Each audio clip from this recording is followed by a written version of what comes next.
ये जो मुझे मारने की ये जो कोशिश की गई, इसकी पहले आपको पता हो, इसमें मैं मुख्तलिफ चीज़ें सुन रहा हूँ कि वो फ्रेंडली फायर है या पता नहीं क्या है।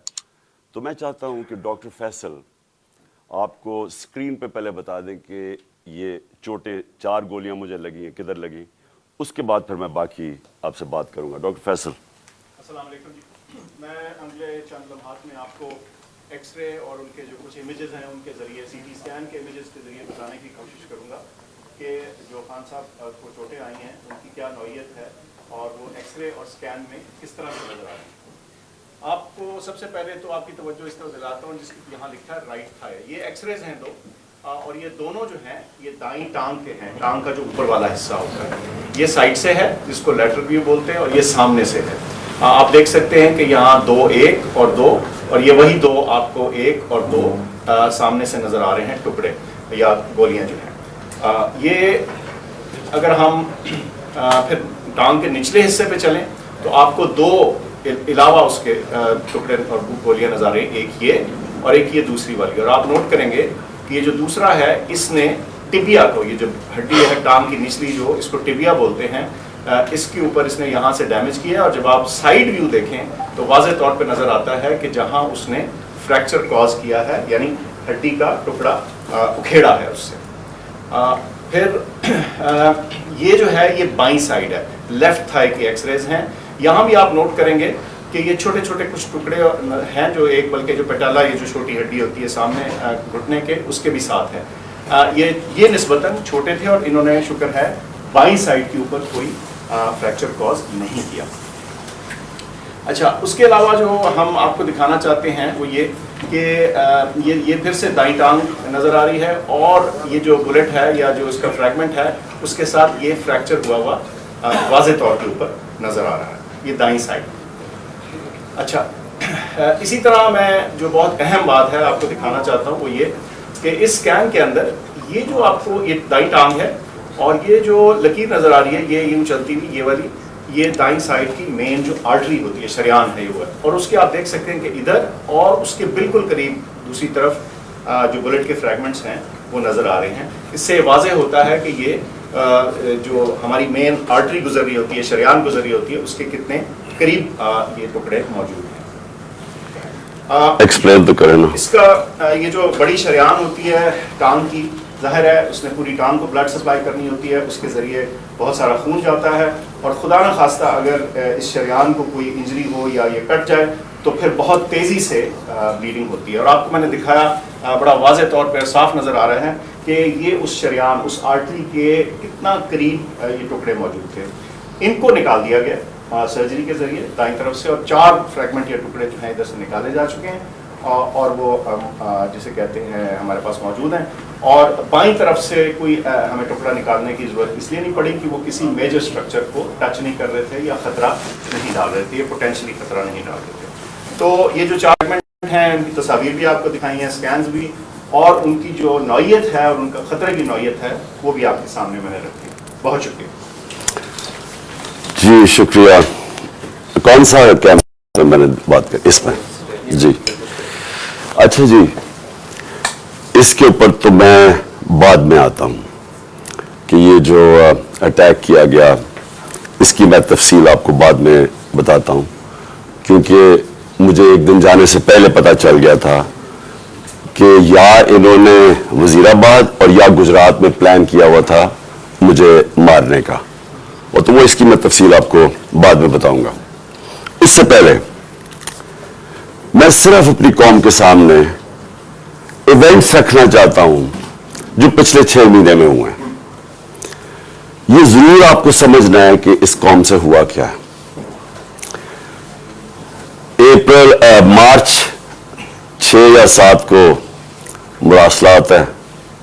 डोनाल्ड लू एक American under secretary of state हुक्म करता है पाकिस्तान एम्बेसडर को, बल्कि उसको धमकी देता है कि अगर इमरान खान को ना हटाया तो पाकिस्तान को मुश्किलात का सामना करना पड़ेगा, और अगर हटा दिया तो सब कुछ ठीक हो जाएगा।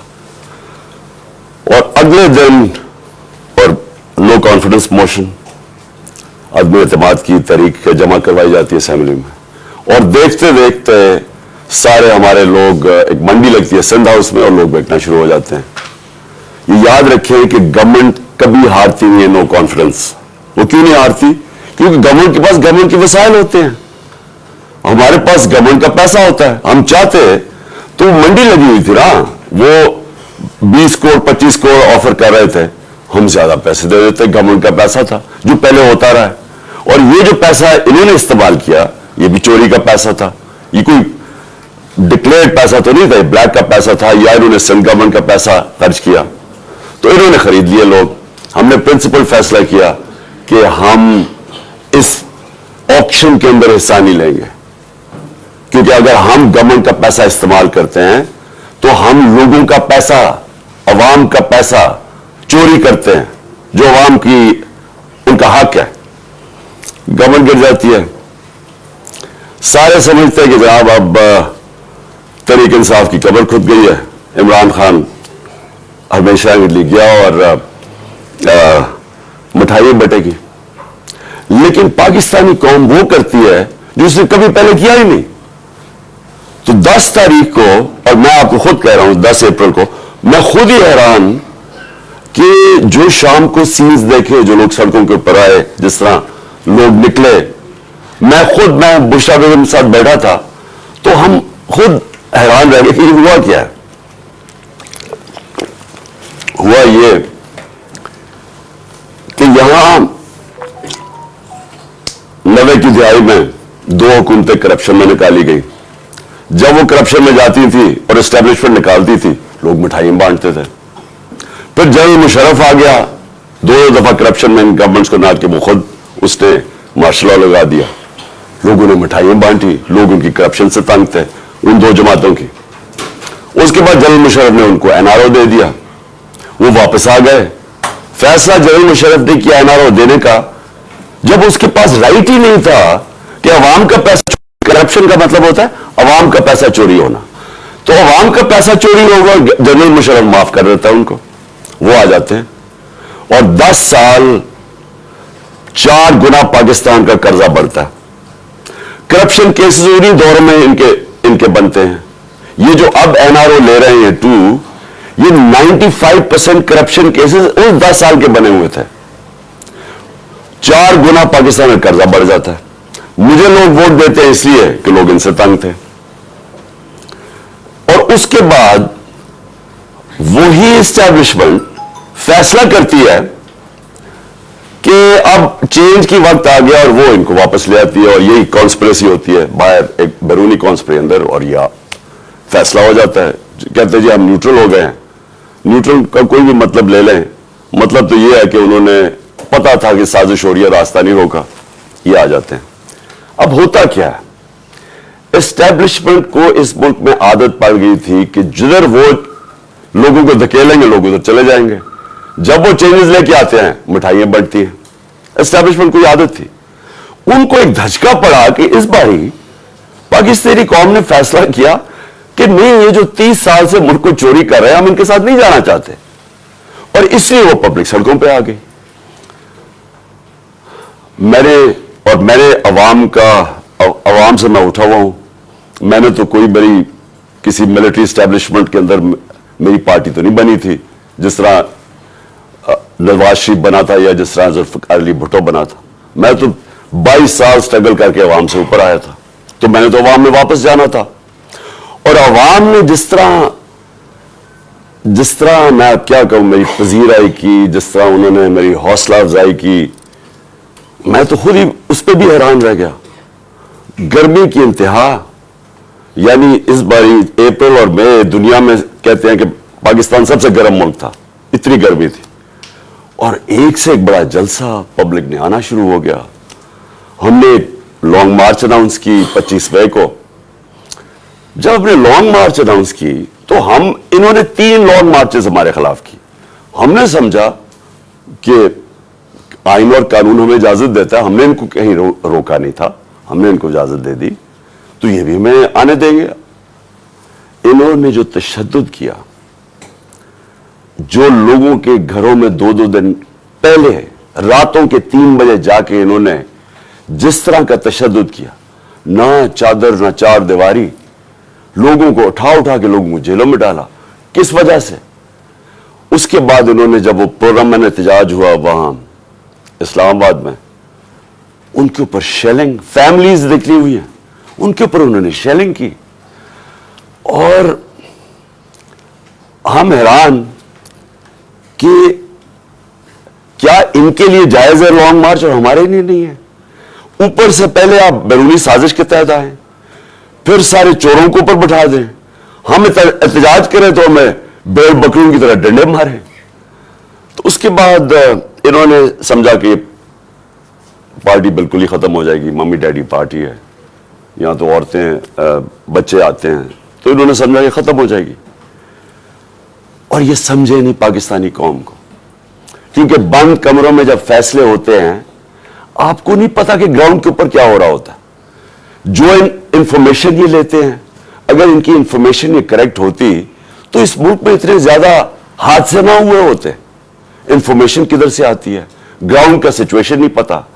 जब देख रहे हैं कि पब्लिक निकली हुई है और उन्होंने रिजेक्ट कर दिया इनको, कौम नजर आ रहा है कि इंपोर्टेड गवर्नमेंट को रिजेक्ट कर रही है, बजाय वो साइंस देखने के लिए जिस तरह भेड़ बकरियों को मार मार के सीधे नहीं करते, वो शुरू हो गया करना।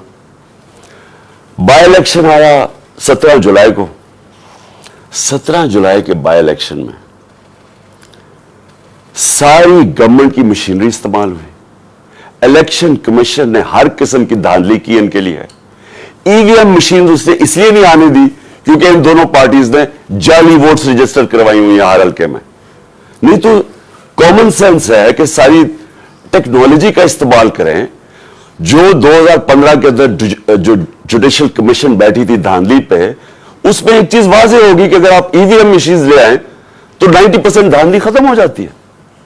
इन्होंने जान के नहीं आने दी, इस इलेक्शन कमीशन ने रोका। इन दोनों पार्टीज, इन्होंने मुखालफत की और हैंडलर्स ने मुखालफत की, क्योंकि मैनिपुलेट नहीं हो सकते इलेक्शन। उसके बाद बटन दबाओ तो रिजल्ट आ जाता है। हम हैरान, हम चाह रहे फ्री एंड फेयर इलेक्शन। पहली दफा गवर्नमेंट ने कोशिश की और इन्होंने अपोज किया। उसके बावजूद पीटीआई स्वीप कर जाती है, तहरीक इंसाफ जीत जाती है, सारे दंग रह जाते। फिर भी साइंस नहीं पड़े कि कौन किधर खड़ी है। उसके बाद मजीद और प्रेशर, धमकियां, और उसके बाद क्या होता है कि एक चेंज होता है, एक हैंडलर आ जाता है Islamabad, Faisal, general Faisal, major general Faisal. वो कह के आता है कि मैं अब तुम्हें बताऊंगा कि मैं कैसे इनको सीधा करता हूं। और सख्तियां शुरू हो जाती हैं। जो तरीके इंसाफ के लिए मीडिया कवर कर रहा है उनके लिए सख्तियां, जो तरीके इंसाफ को फेवर कर रहा है उनके ऊपर सख्तियां। हमारे मेंबर्स को अप्रोच किया जा रहा होता है कि आप हमारे एमपीज को, ये जरा सुने, एमपीज को डराया धमकाया जा रहा है कि इसको छोड़ो इमरान खान को। क्या डराया धमकाया जा रहा है कि हमारे पास हमारी करप्शन केसेस है। अगर वो नहीं मिल रहा है तो हमारे पास वीडियोज हैं, आपकी गंदी वीडियोज हैं, वो हम तो ब्लैकमेल करने के लिए। ये तमाशा हो रहा पाकिस्तान में कि हमारी अपनी एजेंसीज अपनी डेमोक्रेटिक प्रोसेस को चलने नहीं दे रही और ये इस्तेमाल कर रही है, बजाय रियलाइज करें कि आपने गलती कर दी है। लोग चोर नहीं एक्सेप्ट कर रहा है, उसके बावजूद एक गलती को दोहराते जा रहे हैं और फोर्स करते जा रहे हैं लोगों को। धमकियां आनी शुरू हो गई। मुझे तब पता चला कि मेरे ऊपर एक इन्होंने प्लान बनाया, क्योंकि आप रुक, अच्छा, फिर इलेक्शन कमीशन को इस्तेमाल किया जा रहा है, किसी तरह इमरान खान को डिस्क्वालीफाई करो। फॉरेन फंडिंग केस, पता चला वो फॉरेन फंडिंग ही नहीं है, उसको हमें लटकाया कि फॉरेन फंडिंग में अब पार्टी जाएगी। पता चला वो प्रोहिबिटिव फंडिंग है, उसके अंदर पार्टी डिस्क्वालीफाई नहीं हो सकती। उधर से चेंज करके तोशा खाना आ गया। तोशा खाना का सारा रिकॉर्ड तोशा खाना के अंदर पड़ा है। जो चीज भी है वो उसके अंदर पड़ी है, उसमें कोई गुंजाइश ही नहीं है चोरी की। अगर आप है तो वो एकदम पकड़ी जाती है। तोशा खाना केस चला गया, उसमें जी अब तोशा खाना में डिस्क्वालीफाई कर देता है। वो वकील जाके उससे पूछ रहा है कि किस बेसिस पे एक इलेक्शन कमीशन डिस्क्वालीफाई कर दी। क्यों जी? वो वहां नवाज शरीफ का हुक्म आया हुआ है कि इमरान खान को, हमें इकट्ठा लेवल प्लेइंग फील्ड दो। वो आदमी जो अरबों रुपया इस मुल्क का चोरी करके बाहर लेके जाता है, जो हुदैबा पेपर मिल्क, ये हुदैबा पेपर मिल्क समझ लें, इसहाक डार ने जज के सामने अपनी फ्री विल से स्टेटमेंट दी है, जिसको सेक्शन 164 कहते हैं। 164 बयान जो है वो जेल में नहीं दिया जाता, वो आप जज के सामने जाके कन्फेस करते हैं कि ये मैंने किया है। तो ये 25 अप्रैल 2000 में इसहाक डार वहां बयान देता है कि मैं शरीफ खानदान के लिए पैसे चोरी, इनके चोरी का पैसा मनी लॉन्ड्रर करता हूं इंग्लैंड। वहां काजी फैमिली के बेनामी अकाउंट्स खोले जाते हैं, शरीफ फैमिली का वहां से, और फिर रेमिटेंसेस दिखा के पाकिस्तान आता है और शरीफ फैमिली के अंदर चला जाता है। यानी सीधी सीधी चोरी। हुदैबा पेपर मिल्क में एनआरओ मिल जाता है, डिस्पाइट के वो इसहाक डार कह रहा है कि मैं कन्फेस कर रहा है कि मैं मनी लॉन्ड्रर हूं शरीफ खानदान का, और इनको बता रहा है कि करप्ट है, एनआरओ मिल जाता है। वो नवाज शरीफ जो कि फिर एवंसफील्ड अपार्टमेंट उसकी पैनामा पेपर्स के अंदर पकड़ी जाती है, तस्लीम कर देता है हमारी है।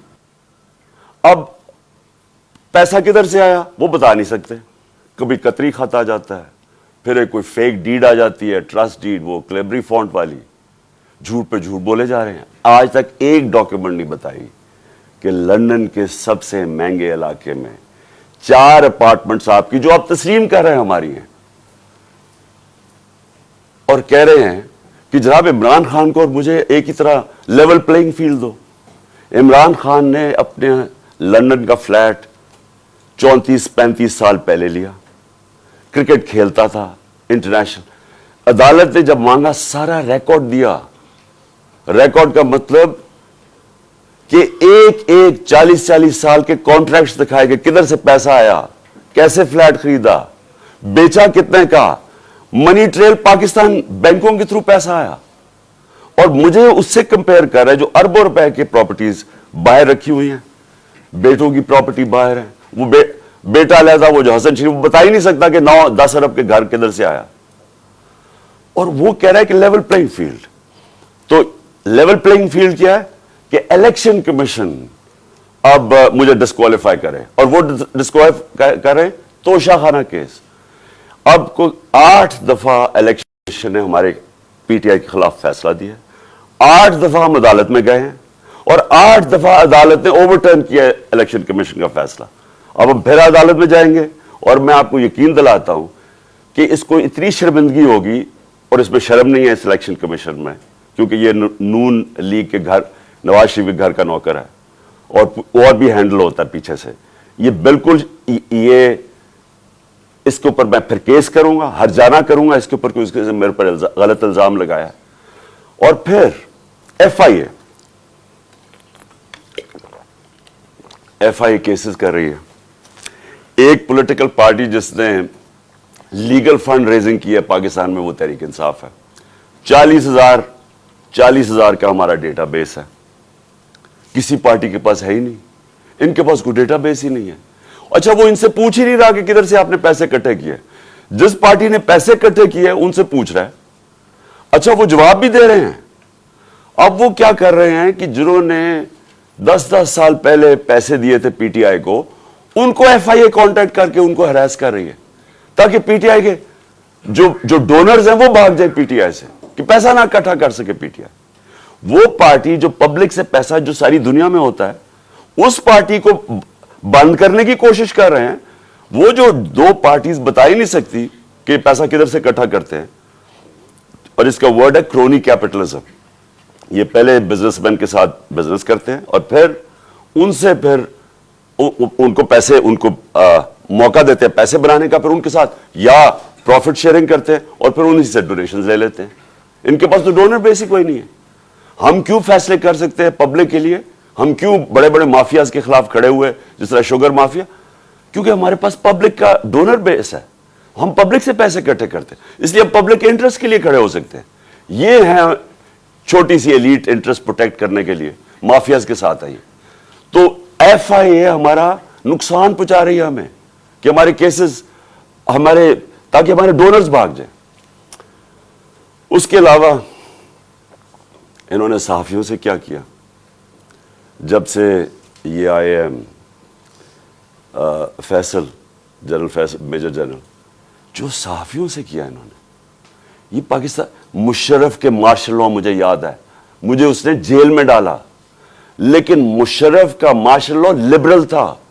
इसके मुकाबले में जो आजकल हो रहा है, जो सहाफियों से हो रहा है, जो इमरान रियाज, उसको पकड़ के जेल में, फिर याज अमीर उसको मार पटवाई, जलील करवाया, समी इब्राहिम, सीनियर रिस्पेक्टेड लोग, उसको गुलाम हुसैन तकरीबन 80 साल का, उसको पकड़ के जेल में डाल दिया। और जो अरशद शरीफ से किया, यानी ये कौम कभी माफ ही नहीं करेगी उन लोगों को जिन्होंने अरशद शरीफ मेरी नजर में पाकिस्तान का नंबर 1 इन्वेस्टिगेटिव जर्नलिस्ट था और नंबर 1 क्रेडिबिलिटी थी। सबको पता था कि ये बिकता नहीं है, सबको पता था इसका खौफ किसी से नहीं है। उससे जो किया है, मुल्क से बाहर भाग, मुझे पता है उसके पीछे कौन पड़ा हुआ था। अरशद शरीफ के घर वालों को पता है कि कौन पड़ा हुआ था उसके पीछे, सहाफियों को पता है कि कौन उसके पीछे पड़ा हुआ था, कि क्यों उसको मुल्क छोड़ के जाना पड़ा, और फिर क्यों वो दुबई से आगे जाना पड़ा उसको। सबको पता है कि कौन पीछे पड़ा हुआ था उसके। और जो उसकी शहादत हुई, ये इस मुल्क की तारीख का मैं समझता हूं अफसोसनाक मोड़ है कि जितनी सहाफत ऊपर चली जाती है, माशरे को वो लिफ्ट कर देती है, माशरे के वैल्यूज लिफ्ट कर देती है, माशरे को अमर बिल मरूफ पे लगा देती है। ये सहाफियों का काम होता है, मोरालिटी माशरे की रेज करें। और जिधर कौन आजकल फेवरेट्स बने हुए हैं, लिफाफे, जो ज़मीर बेचने वाले सहाफी जिनकी क्रेडिबिलिटी कोई नहीं है। आप सिर्फ ये देख लें कि किन लोगों की आज व्यूअरशिप ऊपर है और किन की नीचे है, आपको पता चल जाएगा अवाम किधर खड़ी। अवाम बेवकूफ नहीं है। ये जो अवाम आपको बार बार मैसेजेस बता रही है कि वो एक अब्राहम लिंकन की सेइंग है कि you can't fool all the people all the time. थोड़ा वक्त सबको पागल बना सकते हैं, सारा वक्त कभी कोई इंसान नहीं, माशरा पागल नहीं बन सकता। तो लोगों को पता है क्या हो रहा है और लोग बता रहे हैं। फिर इलेक्शन हुआ, बाय इलेक्शन हुआ हमारा, 9 सीटों पे मैं खड़ा हुआ सिर्फ एक पॉइंट बताने के लिए कि अवाम किधर खड़ी है। 9 सीटों में से 8 जीता। ये वर्ल्ड रिकॉर्ड है, दुनिया में कभी एक पार्लियामेंटेरियन 12 सीटें नहीं एक असेंबली में जीता। फिर अवाम बता रही है वो किधर खड़े हैं, लेकिन नहीं, अवाम की नहीं सुननी। किसी तरह इमरान खान को डिस्क्वालीफाई करो, किसी तरह इसके ऊपर केसेस बनाओ, किसी तरह इसको गंदा करो, इसके ऊपर मड स्लिंगिंग करवाओ, इसको साबित करो कि ये भी बाकियों की तरह है, और ये साबित करो कि जनाब यहां पॉलिटिशियंस ये तो सारे एक ही तरह के हैं और जो भी फैसला होगा वो पीछे बैठ के हैंडल्स करेंगे। लेकिन जब इन्होंने देखा जलसे रिकॉर्ड, मैं पता नहीं 60-70 कितने जलसे कर बैठा हूं, मैंने कभी पाकिस्तानी कौम को ऐसे नहीं निकलते देखा। इलेक्शन रिजल्ट्स आपके सामने हैं। इन्होंने फैसला किया, और फैसला पहले किया मुझे मरवाने का। 4 लोगों ने बंद कमरे में फैसला किया मुझे मरवाने का। मैं टीवी पे जाके लोगों को बताया कि इन्होंने फैसला किया। मैंने वीडियो बनाई, 4 लोगों के नाम मैंने दिए, मैंने वीडियो बाहर रखी हुई है कि अगर मुझे कुछ हुआ ये वीडियो रिलीज करेंगे, ताकि ये 4 लोग ये ना हो कि यहां हमेशा कोई मर जाता है तो उसका कोई पूछता नहीं है बाद में। तो मैं कहता कि कौम को, दुनिया को पता हो, मेरे मुल्क को पता हो कि किसने ये किया है। उसके बाद ये फैसला, ये बंद कमरों में कि इसको अब किसी तरह इमरान खान को मारो।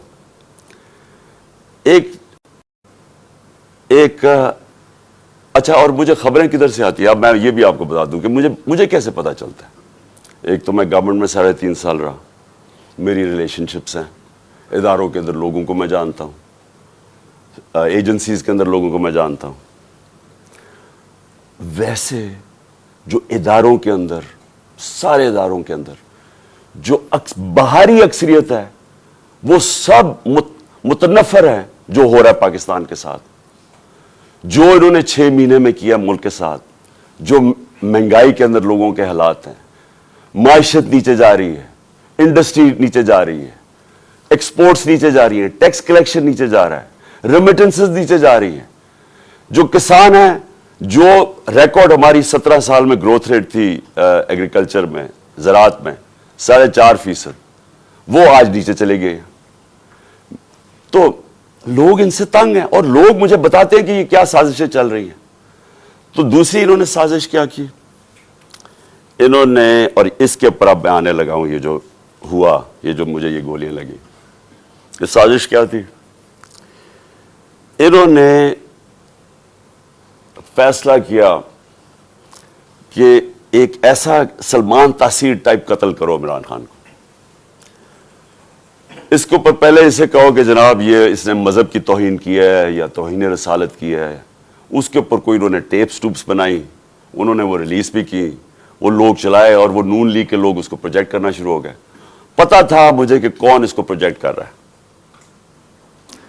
हमें यह इतना आसान है आजकल के ज़माने में पता चलवाना, क्योंकि ये तो डिजिटल वर्ल्ड है, आप पता चलवा सकते हैं किस अकाउंट से चीज़ें प्रोजेक्ट की जा रही हैं। तो ये पहले तो ये प्रोजेक्ट किया गया कि इमरान खान ने दीन की तौहीन की है। उसके बाद प्लान इनका ये था, जो इन्होंने किया इस दिन ये वजीराबाद में, कि कहेंगे जी दीनी इंतहा पसंद इमरान खान को कत्ल कर दिया, जिस तरह सलमान तासीर को किया, क्योंकि इसने कोई मजहब की तौहीन कर दी। ये प्लान बना।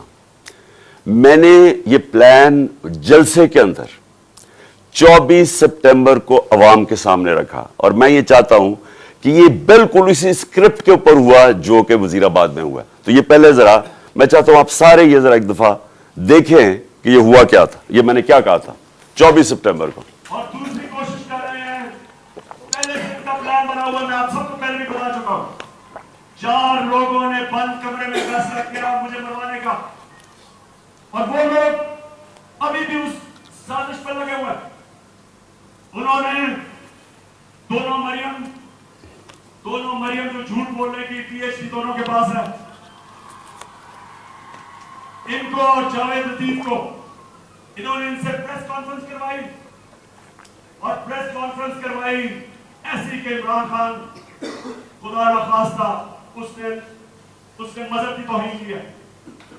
और फिर इनकी कोशिश है कि इसकी वजह से अगर कोई भी मेरे ऊपर वारदात हो तो कहेंगे जी मजहबी जुलूनी ने कर दिया, कहेंगे कि जी कोई दीनी इंतहा पसंद है इसको मार दिया। ये इनका प्लान है। लेकिन मैं आज आप सबको कह रहा हूं, सारे पाकिस्तान में मैं फिर रहा हूं, मुझे अपनी जान से ज्यादा मुझे पाकिस्तान की आजादी की फिक्र है। 24 सितंबर ये जलसे में मैंने कहा, प्लान का मुझे पता चल गया था। और ये जो वजीराबाद हुआ, अब मैं आपको वजीराबाद पे आता हूं कि ये हुआ क्या। इन्होंने लॉन्ग मार्च, हम जलसे करते हुए हमने लॉन्ग मार्च का फैसला किया। लॉन्ग मार्च से डर गए, पब्लिक इन्होंने देख ली थी कि हमारे साथ हैं, और इन्हें पता था कि मैंने अब जो गलतियां की थी पिछली बारी, और मुझे पता चल गया था इनका प्लान है, मैंने अब एक और प्लान बनाया हुआ था। और मैं आज ये अभी एंड में मैं आपको बताऊंगा कि मार्च का करना क्या है। लेकिन मुझे पता था कि जो आवाम ने निकलना है इस बारी, चाहे ये जितनी मर्जी पुलिस बुला लें, चाहे रेंजर्स बुला लें, चाहे टीयर गैसिंग शेल्स तैयारी कर लें, जब अवाम का समुंदर निकलता है, वो कहते हैं no power can stop an idea whose time has come. जब एक नजरिए का वक्त आ जाता है, उसको कोई नहीं रोक सकता फिर। तो इनको, मुझे पता था कि इस्लामाबाद में, और इंशाल्लाह ये मैं साबित करूंगा, इतनी पब्लिक ने आना है कि इस मुल्क की तारीख में कभी पब्लिक इतनी निकली नहीं है। और वो ये भी खौफजदा थे, हैं बड़े बुज़दिल। आपको पता है करप्ट लोग, 2 किस्म के लोग बड़े बुज़दिल होते हैं, एक जालिम और एक करप्ट। ये हमेशा बुज़दिल होते हैं। करप्ट इसलिए कि उन्होंने पैसा बचाना होता है, क्योंकि उन्होंने चोरी का पैसा बनाया होता है। सारा वक्त डर होता है कि कहीं चोरी का पैसा ना चला जाए, और वो फिर उस पैसे को बचाने के लिए हर इंतहा पे जाते हैं। और दूसरे जो जालिम लोग होते हैं, जालिम हमेशा बुज़दिल होता है, क्योंकि वो डरपोक होता है, वो जुल्म करता है लोगों पे। अब 3 लोगों ने ये प्लान बनाया, और मुझे कैसे, अच्छा ये वो 3 लोग नहीं हैं जो 4 लोगों के मैंने नाम पहले बताए थे जिन्होंने पहले फैसला किया था, जिनके ऊपर मैंने टेप बनाई, ये 3 और हैं। मुझे कैसे पता चला? मुझे फिर अंदर से लोगों ने बताया। एक दिन पहले, वजीराबाद से पहले, इन्होंने जब देखा क्राउड्स बढ़ते जा रहे हैं, और ऐसे क्राउड्स के कभी पाकिस्तान में नजर नहीं, जीटी रोड के ऊपर, इन्होंने प्लान बनाया मुझे मारने का। और यही स्क्रिप्ट, दीनी इंतहा पसंद कुछ करेगा, इमरान खान तो बड़ा दीन के खिलाफ है, इससे तो इस्लाम दुश्मनी कोई नहीं है, ये तो ये प्लान बन गया। और 3 लोगों ने बनाया। सबसे पहले राना सनाउल्लाह। राना सनाउल्लाह ने क्यों बनाया? क्योंकि राना सनाउल्लाह एक कातिल है। राना सनाउल्लाह और शहबाज शरीफ ने जब मॉडल टाउन में वो 12 लोगों को कत्ल किया था और 70 लोगों को गोलियां लगी थी, सबके सामने नहत्ते लोगों के ऊपर गोलियां चलाई थी मॉडल टाउन। वो क्यों चलाई थी? क्योंकि ताहिरुल कादरी ने 1 साल पहले पीपल्स पार्टी की गवर्नमेंट के अंदर लॉन्ग मार्च की थी, और ये डरे हुए थे आते साथ ही, क्योंकि उसने कहा मैं फिर करूंगा नून लीग की गवर्नमेंट में, ये डरे हुए थे।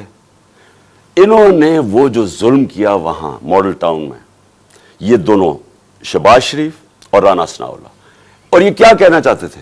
ये पैगाम देना चाहते थे, खौफ तारी करना चाहते थे कि कहीं वो इस्लामाबाद ना आ जाए और वो पब्लिक ना निकल आए।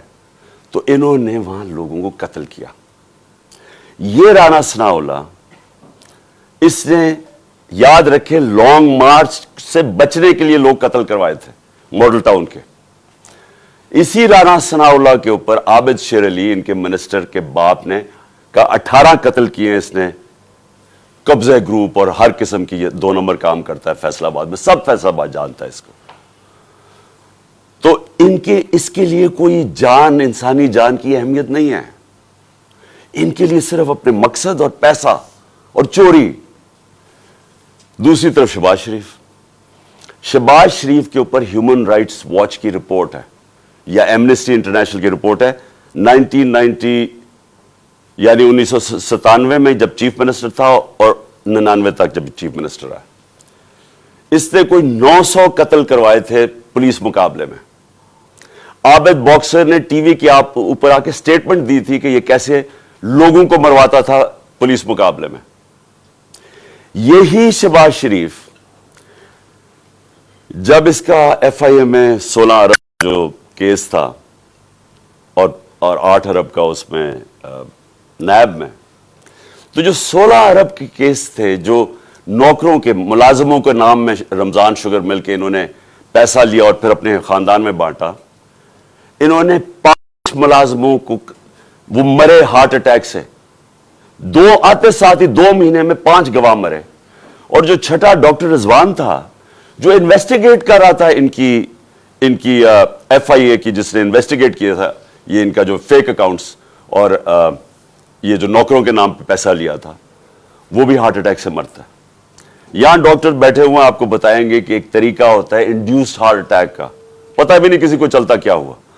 तो कभी किसी ने इन्वेस्टिगेट नहीं किया कि आते साथ ही लोग एकदम 2 महीने में 6 लोग हार्ट अटैक कैसे मर गए। कभी किसी ने यह नहीं इन्वेस्टिगेट किया कि राना सनाउल्लाह के ऊपर जो कोई एक कस्टम ऑफिसर या वो कोई इसका इसकी कोई इन्वेस्टिगेशन थी, उसने कैसे एकदम खुदकुशी कर ली। उसके बाद ये 2 इन्होंने इस प्लान के अंदर ये शामिल हुए, और साथ मिल गया इनके मेजर जनरल फैसल। फैसल क्यों? फैसल इसलिए मिल गया, एक तो डर्टी हैरी कि ऊपर वादा करके आया था कि फिक्र ना करो, मैं इनको ठीक करता हूं, आप मेरे पे छोड़ दें, मैं इनको, इस पार्टी को ठिकाने लगाता हूं। और उस दिन जो मैंने शुरू में बताया कि धमकियां, ये वो जो इसने जुल्म करना है, सोशल मीडिया के लोगों को, बच्चों को उठा लें कि तुमने ये क्यों किया, मार के फेंटा फूटा लगा के उनको घर ले आए, घर भेज दें। खौफ फैलाया हुआ कि फिक्र ना करो, जिस तरह हम कोई दुश्मन है, हम कोई बैरूनी लोग हैं जो कि मुल्क के गद्दार हैं, इस तरह ट्रीट किया।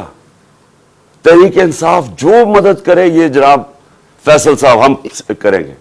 और इसने क्या किया, पहले शहबाज गिल, उसको इसने उठाया, टॉर्चर किया, उसको नंगा किया, तस्वीरें खींची, तशद्दुद किया, और उसका जो अभी तक वो रिकवर नहीं किया जो उसे किया। उसके बाद वो एक सलमान फारूकी जर्नलिस्ट, उसको पकड़ के वही नंगा करके, जमील फारूकी, उससे वो हुआ। फिर आजम स्वाति से जो हुआ, और आजम स्वाति का रिएक्शन जो आया, और जो आजम ने खुल के इसका नाम लिया, इससे पहले तो कोई नाम ही डरते हुए जनरल फैसल का नहीं लेता था। आजम स्वाति उस जगह पे पहुंच गया कि उसने कहा कि इससे बेहतर है कि मैं मर जाऊं, जो इन्होंने मुझे जलील किया, बच्चों, अपनी पोती और पोतों के सामने मारा, 75 साल के आदमी को। फिर उसको हवाले किया इन्होंने ये FIA ने हवाले किया इसके जनरल फैसल के लोगों को। इसने फिर उसके ऊपर नंगा करके उसको जलील किया और मारा। आजम स्वाति ने खुल के सामने आ गया, अदालत में जाके चीफ जस्टिस को कह रहा है, सेनेट में, इंटरनेशनली सारी दुनिया के अंदर पाकिस्तान बदनाम हुआ, पाकिस्तान की फौज बदनाम हुई। क्या आया कि जी एक सेनेटर को तशद्दुद किया गया इसलिए कि उसने फौज की तनकीद कर दी, जमहूरियत का मजाक उड़ा सारी दुनिया में। अब वो इशू बैठ नहीं रहा आजम स्वाति का, वो आगे लेके जा रहा है। आजम स्वाति खड़ा हो गया, अदालत में जा रहा है, और साथ हमारा अब ये मार्च निकल आई, तो फैसल इनके साथ मिल गया। इन तीन ने फैसला किया मुझे कत्ल करने का। और फिर हुआ क्या, अब मैं आपको डिटेल्स देता हूं। उस दिन हुआ क्या, उस दिन मैं जब कंटेनर पे था तो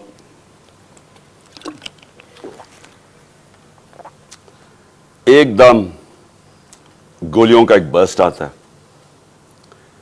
मेरी टांग पे गोलियां लगती हैं, मैं गिर जाता हूं। और जब मैं गिर रहा होता हूं तो दूसरा बर्स्ट आता है। ये एक बर्स्ट इधर से आता है और दूसरा बर्स्ट आगे से आता है। दो आदमी थे, और जब मैं गिर रहा होता हूं तो मेरे ऊपर से गोलियां जाती हैं। यानी कि अगर ये सिंक्रोनाइज कर देते, मेरे ख्याल में इनका इसमें मैंने बचना ही नहीं था। अगर ये दोनों जो मेरे इन्होंने इकट्ठे अगर मारना था तो उसने इधर से मारना, तो ये तो जिधर से इसने मारना था इसने बचना ही नहीं था, क्योंकि सामने से मारना था, वो साइड से मारना।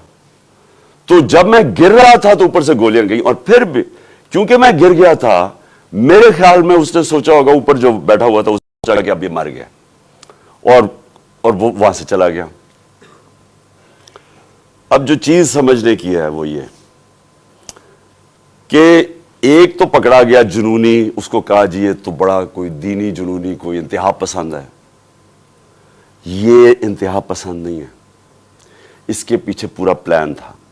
ये प्लान पूरा हम अब अनकवर करेंगे, और मैं आपको बताऊं इसके साथ और लोग मुलव्वस हैं, और ये प्लान अब का नहीं पहले का बना हुआ है। और वो जो असल लोग हैं जिन्होंने वहां से गोलियां चलाई थी, जिन्होंने असल में इसका फिर भी मैं बच जाता, उन्होंने मारना था, और ये आदमी और हमें नुकसान पहुंचाता। दो हीरो ना निकल आते, एक तो शहीद मुअज्जम, मैं उसको आज सलाम पेश करता हूं, 2 बच्चों के साथ गया हुआ, वो मेरी और दूसरा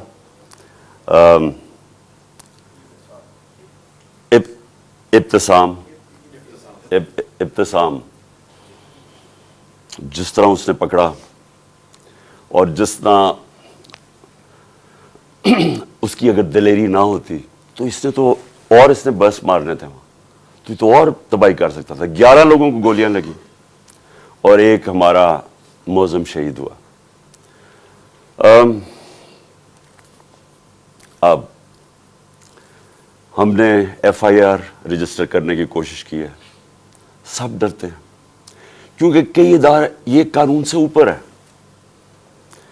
मैं आज जनरल बाजवा से सवाल पूछता हूं कि क्या फौज का वकार ऊपर जाएगा या नीचे जाएगा अगर जो आपकी फौज में काली भेड़ें गलत काम कर रही हैं, जुल्म कर रही हैं, इंसानों पर तशद्दुद कर रही हैं, अगर आप उनके ऊपर एक्शन लेंगे तो फौज का वकार ऊपर जाएगा, लोग इज्जत करेंगे फौज की। लेकिन अगर यह है कि फौज में ऐसे लोग बैठे हैं जो हमें भेड़ बकरियों की तरह समझ रहे हैं, मार धाड़ करके, डरा धमका के, अगर समझ रहे हैं कि इस तरह फौज का वकार ऊपर चला जाएगा, तो नफरतें बढ़ रही हैं। आपके एक मेजर जनरल ने, जो मेरे ख्याल में गद्दारी में पकड़ा गया, अमेरिका के लिए गद्दारी कर रहा था, आपने उसको सजा दी, फौज का वकार ऊपर गया, गलत काम कर रहा था। तो क्या ये अब मेजर जनरल फैसल, इसकी तफ्तीश होने देंगे आप? और क्या इस मुल्क में अब तफ्तीश हो सकेगी जब जनरल फैसल के ऊपर इल्जाम है, इंटीरियर मिनिस्टर सनाउल्लाह के ऊपर इल्जाम है, और तीसरा प्राइम मिनिस्टर शहबाज शरीफ के ऊपर इल्जाम है? कैसे तफ्तीश होगी? जब तक ये तीन लोग रिजाइन नहीं करते, तफ्तीश होगी कैसे? और इधर मैं जनरल बाजवा आपसे भी फौज के वकार के लिए कह रहा हूं कि ये पाकिस्तानी फौज को नुकसान पहुंचा रहे हैं इस तरह की काली भेड़ें। ये जो समझते हैं कि हम इंसान ही नहीं हैं, भेड़ों को कभी इधर मोड़ दो, कभी इधर मोड़ दो, आज वो चोर हैं, कल वो NRO मिल गए तो अच्छे हो गए हैं, आज फिर आप उनको चोर बना देंगे, कल फिर भेड़ी। हम इंसान हैं, इंसानों को जानवरों की तरह ना ट्रीट करें।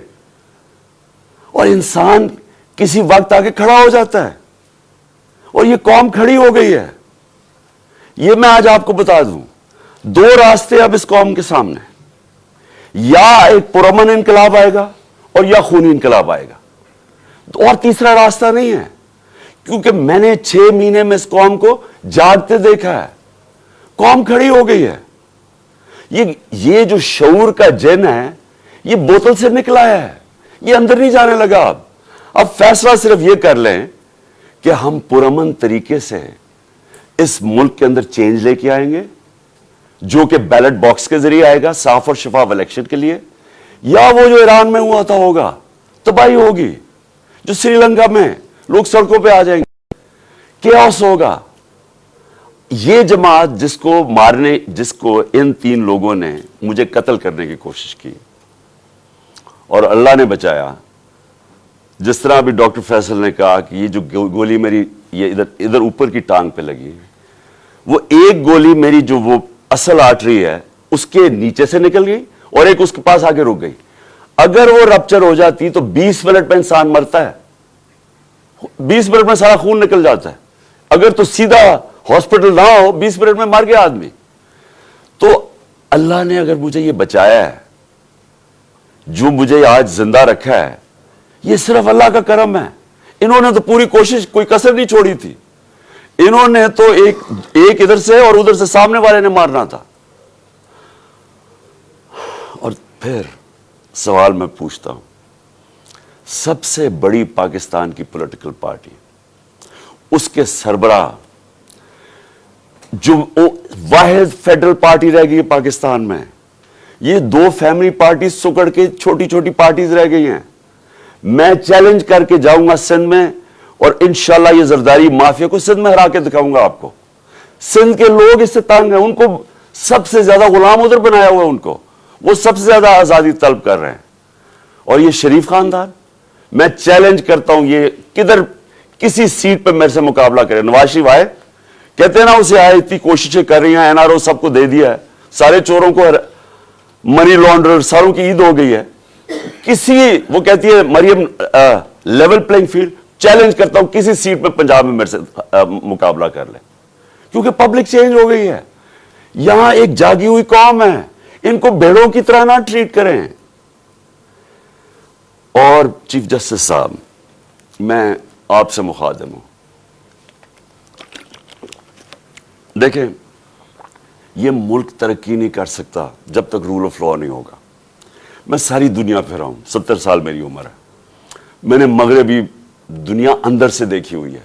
मैं जब 18 साल का इंग्लैंड गया तो मैंने पहली दफा रूल ऑफ लॉ देखा। मुझे तो पता ही नहीं था, क्योंकि हम तो मिलिट्री डिक्टेटरशिप में बड़े हुए थे यहां 60s में। तो पहली दफा मैंने एक फलाई रियासत देखी, वो क्या होती है, और रूल ऑफ लॉ देखा कि कानून सबके लिए एक बराबर। कोई ताकतवर वहां कानून के ऊपर नहीं था, कोई वहां कब्जा ग्रुप नहीं थे। उनकी अदालतें उनको उन कमजोर की हिफाजत करती हैं। वहां अगर आपके पास पैसे नहीं है, लीगल एड देती हैं कि एक आम आदमी जाके अदालत में केस लड़ सके। वहां किसी की जुर्रत नहीं है, किसी ताकतवर की जुर्रत नहीं है किसी पर जुल्म करे। इसलिए वो कामयाब माशरे हैं, इसलिए वहां खुशहाली है। मेरे सामने मेरी जिंदगी में देखते देखते सिंगापुर, जो एक पाकिस्तान का मुकाबला ही नहीं कोई कर सकता था, पाकिस्तान सबसे तेजी से तरक्की कर रहा था 60s में। हम तो मिसाल थे दुनिया की। और कहां सिंगापुर हमारे साथ, हमारे से नीचे शुरू हुआ। आज हमारा जो पर कैपिटा इनकम है वो पता नहीं $2000 होगा, सिंगापुर का $60,000 है। क्योंकि उनके स्टेट्समैन ली कुआन यू ने सबसे पहले जोर लगाया कानून की बालादस्ती कायम करने के लिए। और उसने, जब कानून की बालादस्ती होती है तो करप्शन खत्म होती है। करप्शन तब होती है जिस मुल्क के अंदर कानून की हुक्मरानी नहीं होती, जब कोई कानून से ऊपर नहीं होता, जब किसी को एनआरओ नहीं मिलता, जब लोगों को पता होता है कि आप जुर्म करेंगे, आप जितने भी ताकतवर आपको सजा मिलेगी। सिर्फ तब एक माशरे के अंदर इंसाफ होता है और वो माशरे में फिर खुशहाली आती है। हमारे नबी सल्लल्लाहु अलैहि वसल्लम ने मदीना के अंदर गुर्बत थी, लेकिन उन्होंने पहले इंसाफ कायम किया, अदल और इंसाफ। फलाई रियासत बनाई और अदल और इंसाफ कायम किया। रहम दिल रियासत बनाई और अदल इंसाफ कायम किया। उसके बाद खुशहाली आई, पहले खुशहाली नहीं आई। हम क्यों नहीं आगे बढ़ रहे? मैं अभी आपके सामने मिसाल दे रहा हूं कि मुल्क की सबसे बड़ी पार्टी का जो सरबराह है उसको इंसाफ नहीं मिल रहा।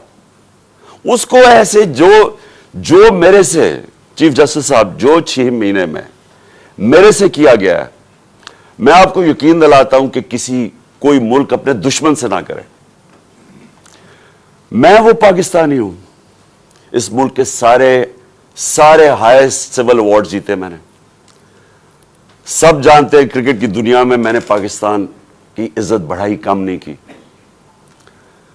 ये शौकतखाना में मैं बैठा हूं, ये इंटरनेशनल रेनाउंड हॉस्पिटल है, 75% कैंसर के मरीजों का मुफ्त इलाज करता है, सबसे बड़ा खैराती इदारा है। दूसरा पेशावर में खुला है, तीसरा कराची में खोल रहे हैं जो इससे भी बड़ा होगा। 2 यूनिवर्सिटीज बनाई हैं, अल कादर यूनिवर्सिटी जो कि 100% फ्री डिग्रीज दे रही है लीडरशिप के अंदर, सीरत नबी के अंदर, और दूसरी तरफ नमल यूनिवर्सिटी जिधर 90% स्टूडेंट्स को मुफ्त तालीम मिल रही है और 85% जैसी डिग्री लेते हैं उनको नौकरियां मिल जाती है। 2 यूनिवर्सिटीज, 2 हॉस्पिटल, तीसरा हॉस्पिटल। ये दुनिया में कोई जानते हैं किसी पॉलिटिशियन ने एक भी बनाया हो? कोई इस मुल्क की तारीख में किसी ने कुछ किया हो? और फिर एक पार्टी बनाई जो कि सबसे बड़ी आज पार्टी है पाकिस्तान, 12 सीटें जीता हूं। अगर मेरे से ये हो रहा है, मेरे घर के ऊपर मेरे नौकरों को पैसे दिए गए मेरे खिलाफ जासूसी करने के लिए, डिवाइस रखने के लिए, घर के नौकरों को मेरी फोन कॉल्स, जो मेरी प्राइम मिनिस्टर की फोन कॉल्स थी, उनकी रिकॉर्डेड करके रिलीज की गई रिकॉर्डिंग्स, ऑफिशियल सीक्रेट्स एक्ट की वायलेशन है। लोगों को, जो हमारे डोनर्स थे, उनको डराया धमकाया गया। हर हरबा जो इस्तेमाल हो सकता है कि एक दुश्मन के खिलाफ, वो मेरे खिलाफ। यानी ये मैसेज पहुंचवाता है ये जो इलेक्शन कमीशन है, जी मैं नहीं कर रहा, पीछे से मुझे हुक्म है। FIA वाले जो पे हम नहीं कह रहे जी हमें पीछे से हुक्म है। वो 25 मई में वो जो पुलिस वालों ने जुल्म किया था हमारे, हम क्या कह रहे जी हमें पीछे से हुक्म है। यानी ये एक पाकिस्तान की जमहूरी पार्टी से मजाक हो रहा है, जुल्म हो रहा है। ये कौम को तबाह कर रहे हैं, कौमें तबाह होती हैं ऐसे। ईस्ट पाकिस्तान में क्या हुआ था, सबसे बड़ी जो जमात इलेक्शन जीती उसी के खिलाफ मिलिट्री एक्शन कर दिया। उनको जो राइट था उनका वो नहीं दिया। मैं 18 साल की उम्र में अंडर 19 मैच खेलने गया उधर, मार्च 1971। यहां प्रेस सेंसरशिप थी, मुझे तो पता ही नहीं था कि कितनी नफरत है वहां। क्यों नफरत थी वहां? क्योंकि हम उनको राइट नहीं दे रहे थे। वो इलेक्शन जीत गए हैं, उनका प्राइम मिनिस्टर है। यहां फैसला हुआ जी नहीं, हमने उनको नहीं बनने देना, और हमने उसके खिलाफ मिलिट्री एक्शन कर मुल्क तोड़ दिया। उसी इस पाकिस्तान में मैं अपने पाकिस्तानियों आपको बताना चाहता हूं, क्योंकि ये मुझे सबसे ज्यादा तकलीफ हुई इसकी, कि 18 साल के बाद, ये 71 था, 18 साल के बाद मैं पाकिस्तान टीम कैप्टन एक बांग्लादेश एक एग्जीबिशन मैच खेलने गया हिंदुस्तान के खिलाफ। दो एग्जीबिशन मैचेस थे। वो 2 मैचेस हम जीत गए, वो 2 मैच सीरीज जीत गए। मेरे पाकिस्तानियों, वहां जिधर नफरत थी पाकिस्तान से 1971 में, क्योंकि हम उनको राइट नहीं दे रहे थे, इंसाफ नहीं कर रहे थे, 50,000 लोगों का स्टेडियम एक ही नारा मार रहा था, पाकिस्तान जिंदाबाद, पाकिस्तान जिंदाबाद। होटल से, जिधर हमारा होटल था और जिधर स्टेडियम था, स्टेडियम से होटल तक लोग सड़कों पे लाइनों पे खड़े हुए थे, पाकिस्तान जिंदाबाद। तो तब मुझे पता चला ये कितनी बड़ी ट्रेजेडी है, कि हमने कितना जुल्म किया उन लोगों के साथ जो हमें छोड़ना नहीं चाहते थे, लेकिन हमने उनसे इंसाफ नहीं किया। अब वही करने जा रहे हैं, सबसे बड़ी पार्टी को दीवार के साथ लगा रहे हैं और उसके लीडर को कत्ल कर रहे हैं, कोशिश कर रहे हैं। क्यों? क्योंकि चोरों का टोला ऊपर जो बैठा दिया है, हम भेड़ बकरियां मान नहीं रहे इनको, इसलिए कत्ल करो इसको, जो मुल्क की सबसे बड़ी पार्टी है, ताकि अगर इमरान चला जाएगा तो पार्टी तितर-बितर हो जाएगी। जो पार्टी फेडरेशन को इकट्ठा रख सकती है वो तो सिर्फ तहरीक इंसाफ है। मिलिट्री, अगर मिलिट्री अब मुल्क को इकट्ठा रख सके तो ईस्ट पाकिस्तान ना टूटता। पॉलिटिकल पार्टीज मुल्क को इकट्ठा रखती है, मिलिट्री मदद करती है। ये उल्टा जा रहा है, ये फिर कोई तारीख नहीं, हमने कुछ नहीं सीखा। क्या होगा? मुझे पता था, जिस दिन मैं निकल रहा था मुझे पता था कि या आज या कल इन्होंने मेरे पर कोई वारदात करी है, क्योंकि मुझे पूरी मैसेज आई कि जनाब इन्होंने अब मुझे कहा कैंसिल कर दे, अब ना जाएं, इन्होंने मार देना आपको। पहले तो मैंने सोचा कि क्या ये वाकई करेंगे, क्या ये वाकई ये कर लेंगे कि ये एक मुल्क की, एक कौम को नुकसान पहुंचाएंगे अपने छोटे छोटे मफादात के लिए, वो अपने पैसे बचाने के लिए, क्योंकि उनको सारा डर ये है कि अब ये जो चोरी का पैसा है, ये जो NRO है हमने जो ले लिया है, अब कहीं इमरान खान आके इसको रिवर्स ना कर दे बस, तो उन्होंने तो कत्ल और जाना सलाम, इनसे क्या एक्सपेक्ट करते हैं। लेकिन ये जो फौज का जनरल, ये इनके साथ मिलके, और ये जो हमारे से हुआ है 6 महीने, मैं अपनी कौम से सवाल पूछता हूं कि क्या हम, अब हमारा अब ये सवाल है, हमने अपने आप से पूछना है, क्या हमने ऐसे ही रहना है या हमने अपनी तकदीर बदल के आजाद होना है? आजादी के लिए कुर्बानियां देनी पड़ती हैं। मुझे पता था कि इन्होंने वारदात करनी है, मुझे पता था एक या उस दिन होनी थी या अगले दिन होनी थी, लेकिन मेरा ये ईमान है कि अगर आप इन चोरों की गुलामी के नीचे रहना, इससे बेहतर है जिंदा ना रहो। मैं ये तय करके आया, और मैं जैसे ही ठीक होऊंगा मैं फिर निकलूंगा सड़कों पे, फिर मैं कॉल दूंगा, फिर इस्लामाबाद की मैं कॉल दूंगा, इसलिए कि इस कौम के ऊपर अगर इन चोरों ने और इन जालिमों ने हुक्मरानी करनी है, और अगर हम बाहसियत कौम इसको एक्सेप्ट कर गए, तो इसलिए पाकिस्तान नहीं बना था। ये बड़ी ख्वाब थी, इसलिए लाखों लोग मरे नहीं थे, शहादतें नहीं हुई थी। मैं लाहौर में बड़ा हुआ हूं, एक घर नहीं था जो ईस्ट पंजाब से है जिधर लोगों की कुर्बानियां, औरतें बच्चे जिस तरह कत्लेआम हुई थी। ये बड़ी कुर्बानी के बाद मुल्क बना था। कायद आजम जब पाकिस्तान लैंड किया, उन्होंने 3 हफ्ते पहले, उन्हें पता था उन्होंने जिंदा नहीं रहना। किसी को नहीं बताया कि कहीं अगर दुश्मनों को पता चल गया तो वो, उन्हें पता कि अगर कायद आजम फौत हो गए तो ये मुल्क नहीं बनेगा। किसी को पता नहीं चलने दिया। और 3 हफ्ते पहले लैंड करते हैं कराची, तो एडमिरल जो उनका असिस्टेंट था उसे कहते हैं मैं नहीं समझता था कि मेरी जिंदगी में पाकिस्तान बनेगा।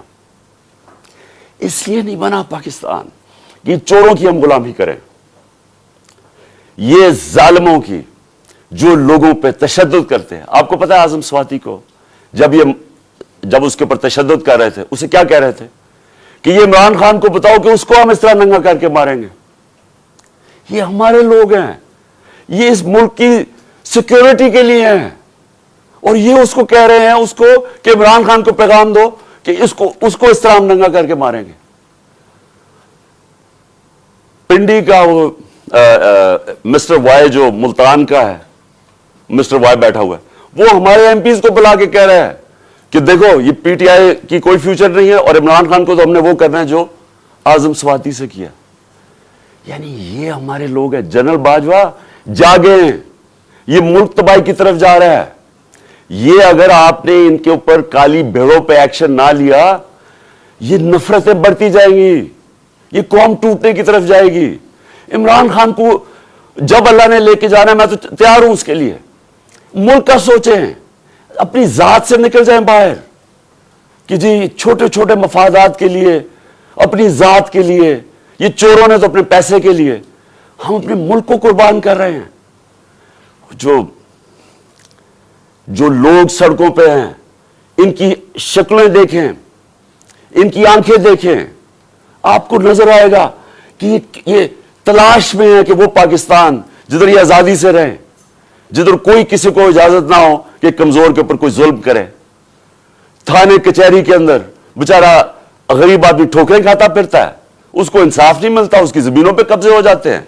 और ये बड़े बड़े डाकू हर बारी आके अपनी सारी चोरी माफ करवा लेते हैं। 1100 अरब रुपए की ये चोरी माफ करवा रहे हैं अपने, 1100 अरब रुपए का एनआरओ ले रहे हैं, मुल्क को तबाही के अंदर डाल के, माइशत तबाह करके, महंगाई में लोगों को फंसा के, और सिर्फ अपने पैसे बचाने के लिए एनआरओ ले रहे हैं।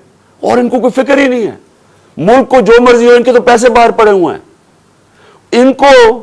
इनके लिए हमें हमारे ऊपर तशद्दुद किया जा रहा है, जिसका जीना मरना पाकिस्तान में, जिनके पैसे ही बाहर पड़े हुए हैं, जो ईदें बाहर हैं, जो इनकी शॉपिंग बाहर है, बच्चे बाहर हैं, जिन्होंने जायदादें बाहर बनाई हुई हैं, बिलियंस ऑफ डॉलर की प्रॉपर्टी है, उनके लिए हमें कुर्बान कर रहे हैं।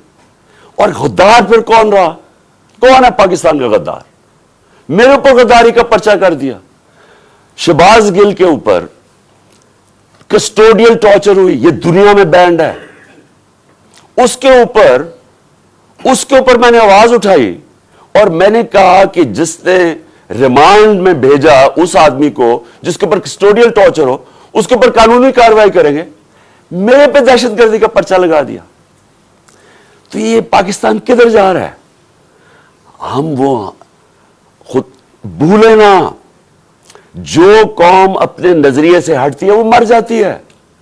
हमारा तो नजरिया था, हमारा नजरिया है इस्लामी फलाई रियासत, जो मदीना की रियासत के ऊपर बेस करनी थी। इलामा इकबाल की शायरी तो पढ़ने सारी, वो सारा वक्त जगाता रहा इलामा इकबाल, गुलाम मुसलमानों को जगाने की कोशिश कर रहा था कि गुलामों की कोई जिंदगी नहीं है, परवाज सिर्फ शाहीन आजाद की है।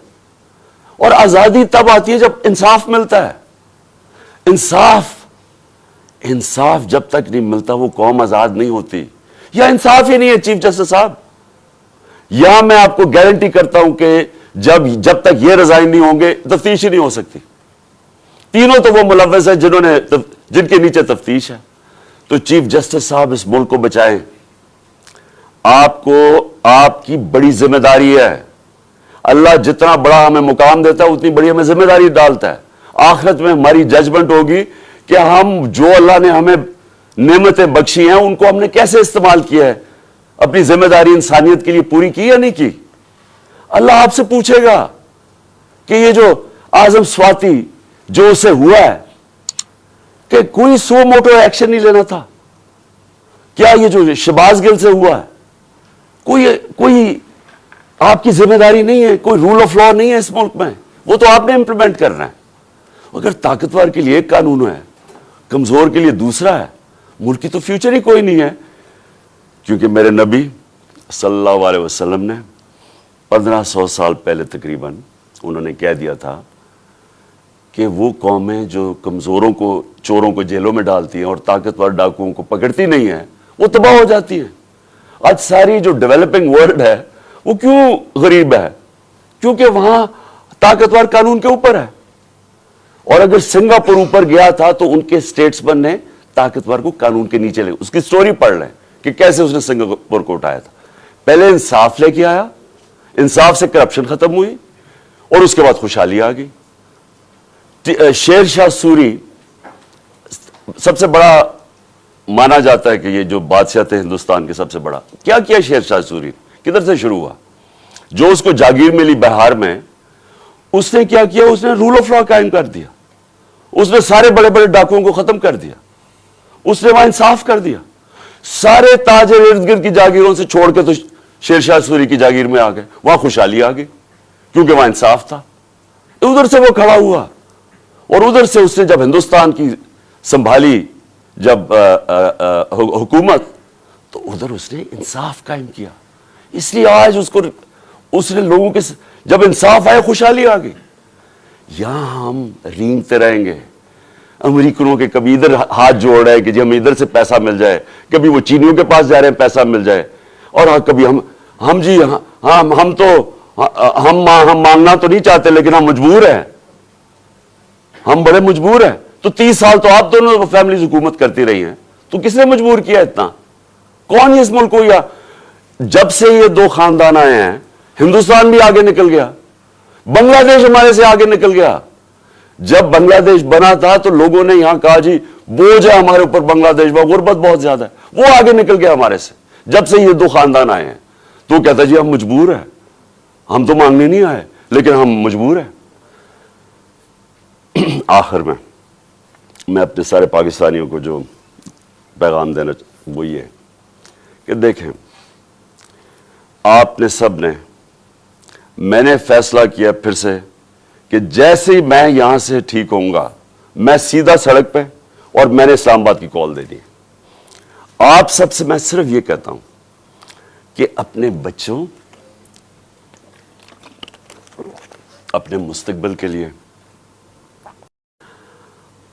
आपने कभी कॉम्प्रोमाइज नहीं करना अपनी आजादी के लिए। गुलाम कौम दुनिया में उसकी इज्जत नहीं होती। हरे पासपोर्ट पूछे हमारे पाकिस्तानियों से क्या होता रहा, दुनिया इज्जत नहीं करती और वो कौम ऊपर ही नहीं जा सकती। अगर हमने ये गुलामी करके ऊपर जाना था तो हम कब, 40 साल से तो मैं जानता हूं गुलामी कर रहे हैं। वो एक कोई अमेरिकन आता है उसके पैर में गिर जाते हैं, कोई गोरा रंग देखते हैं उसके जूते पॉलिश करने शुरू कर देते। वो जब साजिश हो रही थी तो मुझे याद है कि अमेरिकन वो औरत कोई अमेरिकन एम्बेसी से मरियम नवाज को मिलने गई, वो घर से बाहर गई उसको रिसीव करने के लिए। उसे ऐसे मिले जैसे कोई बरतानिया की पता नहीं कोई मलका आ गई है। उसके सामने सिर्फ लेट ही नहीं गई कि मेरे ऊपर से चल के जाओ, जाके उसके जूते ना गंदे हो जाए। ये अपने आप को हम जलील करते हैं सारी जगह दुनिया के अंदर, क्योंकि हम बेकारियों की तरह फिरते हैं, कौमी गैरत खो बैठे।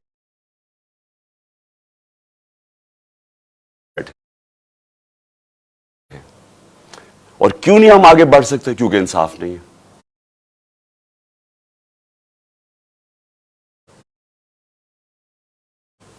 इंसाफ नहीं है, खुशहाली नहीं है, इंसाफ नहीं है, आजादी नहीं है।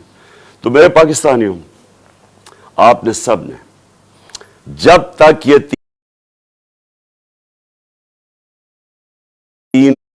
लोग रिजाइन नहीं करते, आपने प्रोटेस्ट करना है, आपने सड़कों पर प्रोटेस्ट करना आपको आपका आइन राइट देता है। जुल्म और नाइंसाफी के खिलाफ खड़ा होना आपका दीन आपको हुक्म करता है। जहाद करना है। जहाद क्या है? जुल्म के सामने खड़े होना, नाइंसाफी का मुकाबला करना, अपनी आजादी के लिए खड़े होना। ये आपका फर्ज है। और अल्लाह ने क्यों किया हुआ है? क्योंकि अल्लाह को पता है कि गुलाम की कोई परवाज नहीं है। तो इंसाफ आपको आजाद करता है और आजाद की परवाज है। तो इसलिए आपने सबने निकलना है, आपने पूरी तरह इस प्रोटेस्ट के अंदर हिस्सा लेना है और इन तीनों की रेजिग्नेशन मांगनी है। क्योंकि जब तक ये तीन रिजाइन नहीं करते, ये जो केस है ये आगे नहीं बढ़ेगा, इसकी तफ्तीश नहीं होगी, क्योंकि कंट्रोल करते हैं सब कुछ है। FIA सारी एजेंसीज इनके कंट्रोल के नीचे, तो कैसे इंसाफ मिलेगा? जनरल बाजवा को भी कहना, मैं आपको आज कह रहा हूं कि ये फैसल मेजर जनरल फैसल कर रहा है, ये इस मुल्क को तबाही की तरफ लेके जा रहा है। फौज इस मुल्क की जरूरत है। हम जो मेरी तरह के लोग आजाद सोच ही नहीं सकते जिंदगी आजादी के अलावा, वो चाहते हैं कि हमारी फौज मजबूत हो, क्योंकि मजबूत फौज ही हमें आजाद रखेगी। ये कमजोर कर रहा है फौज को। इन हरबों से हमारी फौज कमजोर हो रही है। हम जब तनकीद करते हैं तामीरी है, ये अपनी फौज को कमजोर करने के लिए नहीं हम कर रहे हैं। हम आपको आज कह रहे हैं, सारी कौम आपको कह रही है कि ये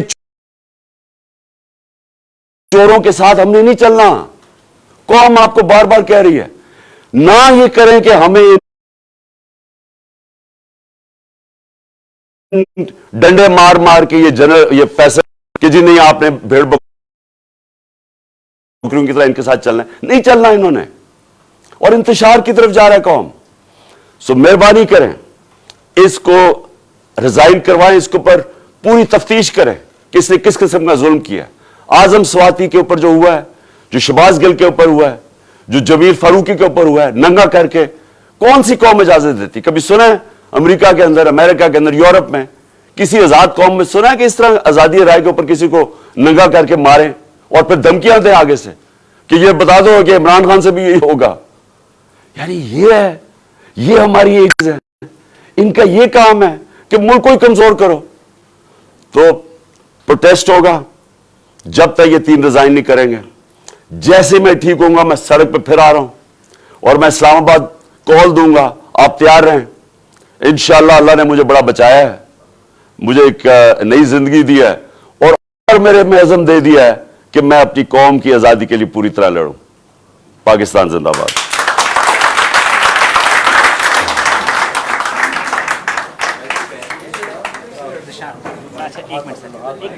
अभी कुछ नहीं, मैं ठीक हूं बिल्कुल। पता चल गया था कि या इन्होंने वजीराबाद और या गुजरात में प्लान, पता चल गया था कि या इन्होंने वजीराबाद और या गुजरात में प्लान किया हुआ था मुझे मारने का, और तो वो इसकी मैं तफसील आपको बाद में बताऊंगा। इससे पहले मैं सिर्फ अपनी कौम के सामने इवेंट्स रखना चाहता हूं जो पिछले 6 महीने में हुए। ये जरूर आपको समझना है कि इस कौम से हुआ क्या है। मार्च 6 या 7 को मुरासलात है। डोनाल्ड लू एक American under secretary of state हुक्म करता है पाकिस्तान एम्बेसडर को, बल्कि उसको धमकी देता है कि अगर इमरान खान को ना हटाया तो पाकिस्तान को मुश्किलात का सामना करना पड़ेगा, और अगर हटा दिया तो सब कुछ ठीक हो जाएगा। और अगले दिन और नो कॉन्फिडेंस मोशन, अदम एतमाद की तहरीक जमा करवाई जाती है असेंबली में, और देखते देखते सारे हमारे लोग, एक मंडी लगती है सिंध हाउस में, और लोग बैठना शुरू हो जाते हैं। याद रखें कि गवर्नमेंट कभी हारती नहीं है नो कॉन्फिडेंस। वो क्यों नहीं हारती? क्योंकि गवर्नमेंट के पास गवर्नमेंट के वसाइल होते हैं, हमारे पास गवर्नमेंट का पैसा होता है। हम चाहते तो मंडी लगी हुई थी ना, वो 20 करोड़ 25 करोड़ ऑफर कर रहे थे, हम ज्यादा पैसे दे देते, गवर्नमेंट का पैसा था जो पहले होता रहा है। और ये जो पैसा इन्होंने इस्तेमाल किया, ये भी चोरी का पैसा था, ये कोई डिक्लेयर्ड पैसा तो नहीं था, ब्लैक का पैसा था, या इन्होंने सेंट्रल गवर्नमेंट का पैसा खर्च किया। तो इन्होंने खरीद लिए लोग। हमने प्रिंसिपल फैसला किया कि हम इस ऑक्शन के अंदर हिस्सा नहीं लेंगे, क्योंकि अगर हम गवर्नमेंट का पैसा इस्तेमाल करते हैं तो हम लोगों का पैसा, अवाम का पैसा चोरी करते हैं, जो अवाम की उनका हक है, गवर्नमेंट गिर जाती है। सारे समझते हैं कि जनाब अब तहरीक इंसाफ की कब्र खुद गई है, इमरान खान हमेशा के लिए गया और मिठाई बटेगी। लेकिन पाकिस्तानी कौम वो करती है जिसने कभी पहले किया ही नहीं। तो 10 तारीख को, और मैं आपको खुद कह रहा हूं 10 अप्रैल को, मैं खुद ही हैरान कि जो शाम को सीन्स देखे, जो लोग सड़कों के ऊपर आए, जिस तरह लोग निकले, मैं बुशरा बेगम के साथ बैठा था, तो हम खुद हैरान रह गए कि हुआ क्या। हुआ ये कि यहां 90 की दिहाई में